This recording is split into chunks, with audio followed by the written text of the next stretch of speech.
আসসালামু আলাইকুম। সত্য কিছু কথা বলবো, অবশ্যই কথাগুলো শুনে যাবেন। আপনারা দেখতে পারতেছেন অনেক পরিমাণ পানি যাইতেছে। অনেকে ফেসবুকে পোস্ট করছে, ইউটিউবে ছাড়ছে যে কি এগুলা ভারত থেকে ছাড়ছে। আসলে না, এমন কোনো ঘটনা না। এটা পাকশিয়া বাজারের ব্রিজের ওই পাশে অনেক পরিমাণ পানি জমাট হয়ে গেছিল। কাল সারা রাত বৃষ্টি হয়েছে।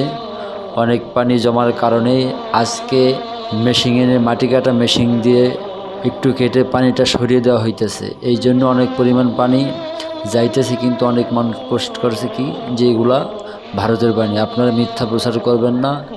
এমনিতেই বাংলাদেশের মানুষ আতঙ্কে আছে, তারপরে যদি মিথ্যা প্রচার করেন তাহলে মানুষের মন ভেঙে যাবে। আল্লাহ মানুষকে বিপদ দেয় কেন? তার ভুলটা বোঝার জন্য। আসলে যাই হয় না, এগুলো আমাদের দুই হাতের কামাই।